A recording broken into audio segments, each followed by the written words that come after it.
J'aurais aimé avoir le courage de vivre la vie que je voulais vraiment. Dans le top 5 des regrets, c'est celui qui revient le plus souvent sur un lit de mort.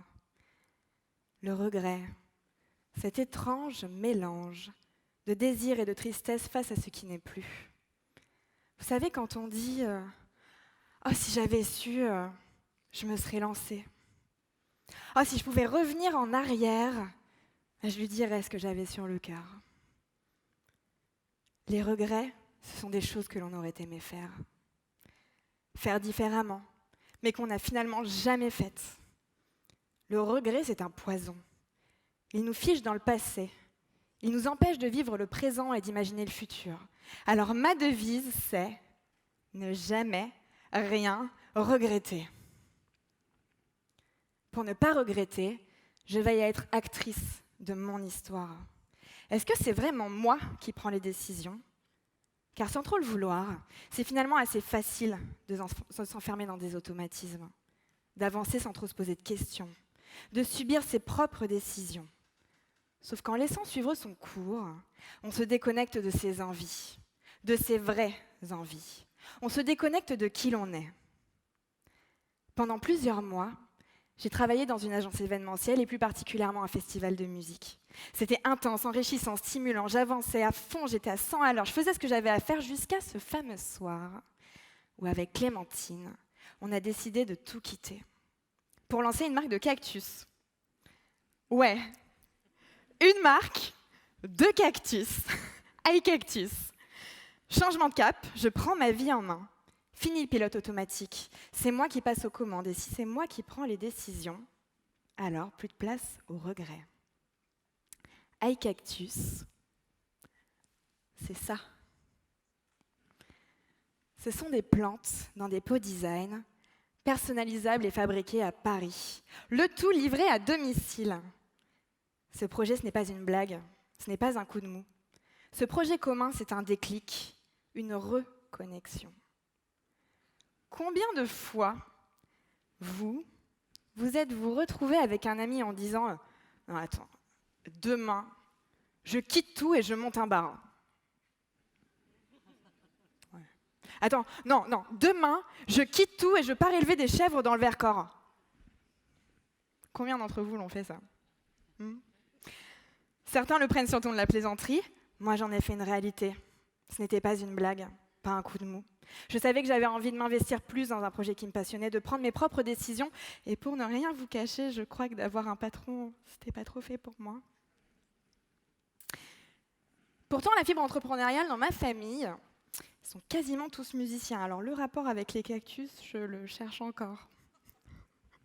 Mais avec Clémentine, on l'a senti. C'était là, c'était maintenant, c'était nous. Clémentine, c'est l'une de mes meilleures amies. Ça fait 10 ans qu'on se connaît et 6 ans qu'on a eu envie de monter ce projet ensemble. Le déclic, là, maintenant, tout de suite. Et le plus dur était fait, nous avions décidé de nous lancer. Oser changer pour ne pas regretter. Cela peut être le lancement d'une boîte, comme pour moi, mais ça peut prendre tout plein d'autres formes. Oser agir, oser dire non, oser écouter son intuition, oser faire différemment. Et vous savez ce qui est génial ? C'est qu'oser, ça n'est pas réservé qu'aux audacieux. Tout le monde peut y arriver, en y allant petit à petit. Tenez par exemple, prenez une feuille et faites-vous la liste de toutes les choses que vous aimeriez faire. Osez porter ce bonnet jaune fluo que vous n'avez jamais mis mais que vous adorez secrètement. Osez dire non à ce repas de famille dimanche prochain à 12h15. Soyez pas en retard, hein ? Osez faire quelque chose que vous n'avez jamais fait. Prenez-les un par un, fixez-vous des objectifs et lancez-vous, vous ne le regretterez pas. Ça peut paraître bizarre, mais tous les matins, quand je me lève, je regarde fixement le mur en face de moi.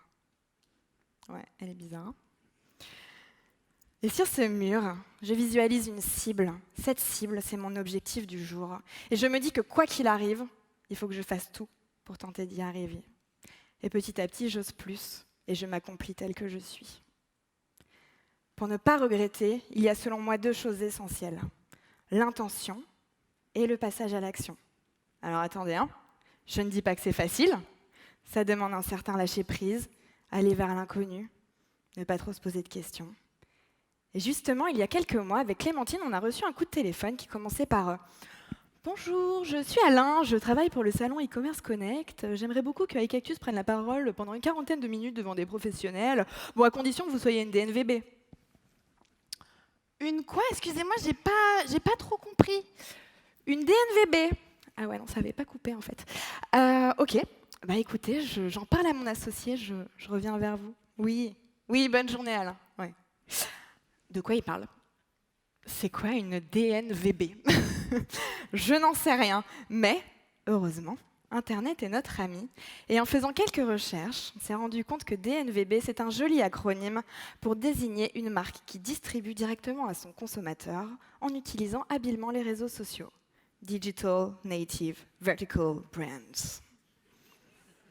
Ouais, je sais, ça donne tout de suite beaucoup de contenance. Hein. Bon, revenons-en au sujet. Première réaction, 40 minutes de talk devant des pros, seul. C'est mort, je le fais pas, jamais de la vie, ils sont fous. Et puis, en y réfléchissant à deux fois, je me suis dit, bon, deux solutions. La première, dire non, refuser, rester dans la sécurité et potentiellement le regretter. Deuxième option, se faire violence et accepter. Je me suis dit, bon, Coralie, iCactus, c'est l'une des plus belles aventures de ta vie. Il faut la partager, il faut la raconter. Et pour une fois qu'il y a une porte qui s'ouvre, pour une fois qu'on n'est pas obligé de passer par la fenêtre, ok, je parlerai en notre nom. Se faire violence et accepter pour ne pas laisser de place au regret. Et je suis convaincue qu'il vaut mieux des remords plutôt que des regrets. Alors, les remords. Qu'est-ce que c'est que les remords? C'est quand on se dit que l'on a mal agi, quand on se dit qu'on s'est planté. Mais bon, pour se planter, faut-il au moins avoir essayé?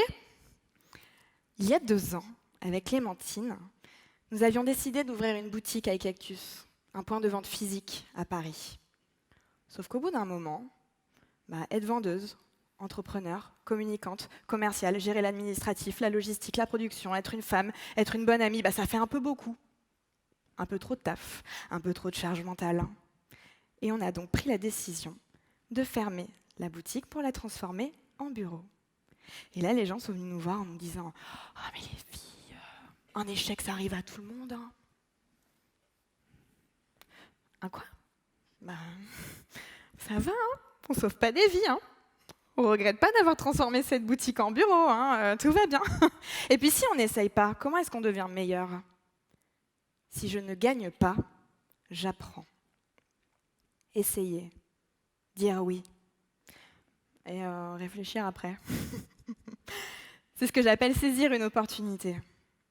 Des opportunités, il y en a partout, tout le temps, à condition de vouloir les voir. Il y a celles qui viennent à nous, comme la conférence, et il y en a d'autres qu'il faut aller chercher. En 2016, il y a le responsable d'un salon de mode et de design qui est venu nous voir en nous disant « Les filles, j'adore ce que vous faites. J'ai un salon qui commence dans 2 jours, j'ai une marque qui est mal hachée, ça vous dit de prendre la place ?» Ouais, t'es gentil, mais c'est dans 2 jours. Ça va être un peu tendu. Mais bon, on peut peut-être trouver une solution. Ok, on prend le stand. Le salon se passe même hyper bien. Et il revient nous voir et nous dit « Les filles, dans 2 semaines, la même à New York ?» Ouais, on fait ça. Sauf qu'une plante, et donc un cactus, ça ne s'exporte pas aux États-Unis. Dire oui, réfléchir après.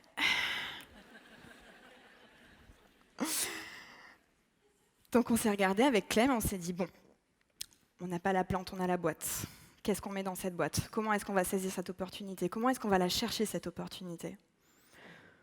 La boîte, c'est notre ADN, c'est notre identité. On va faire des bougies. Voilà. C'est aussi simple que ça. On a couru prendre nos ordi, on a commandé 5 kilos de cire, on a fait chauffer au micro-ondes, on a coulé la cire dans les boîtes de conserve, on a balancé les boîtes de conserve dans nos valises et on est parti à New York. Et là, on est arrivé à New York et les acheteurs américains nous disaient « Oh my God ! Oh my God !» It's amazing. Smells so good. I love Paris. Avec Clem, on se regardait, on disait, mais qu'est-ce qu'il raconte? Conclusion. 3 ans après cette petite anecdote que je viens de vous raconter, et donc il y a quelques mois, au mois de novembre, nous sommes partis à Los Angeles avec Clémentine pour découvrir l'implantation de nos bougies dans des concept stores là-bas.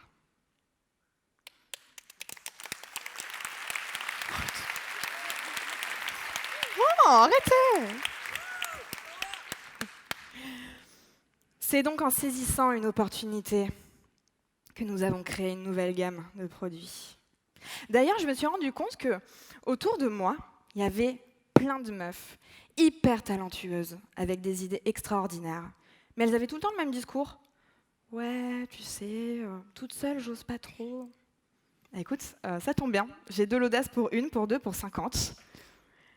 Et donc, pour les aider, avec 3 de mes amies, Gypsy, Adélia et Anastasia, on a créé Bisous Bouche.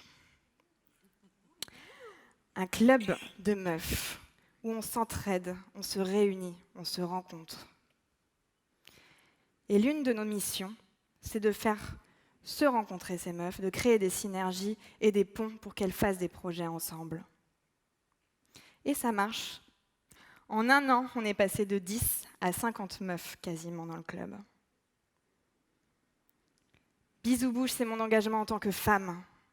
Et ma plus grande fierté, c'est de voir ces filles, ces femmes, monter des projets sous notre impulsion, mais surtout sans nous et juste entre elles.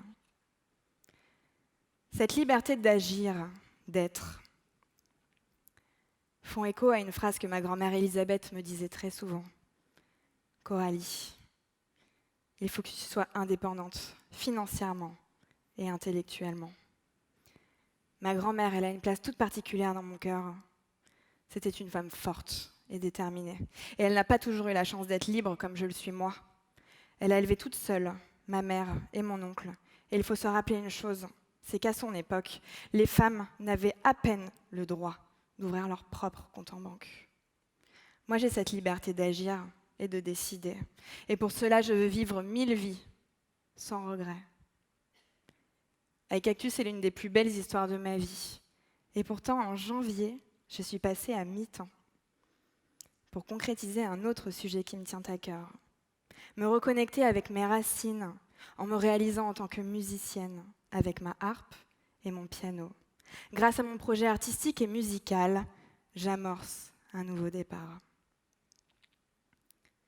Notre vie est faite quotidiennement de nouveaux départs, de grandes révolutions et de petits déclics. Et il n'en tient qu'à nous de les voir, de les saisir. Et vous, qu'est-ce qui vous fait vibrer secrètement? Quelle est la partition que vous avez envie de composer? Quelles sont les notes que vous avez envie d'oser? Merci.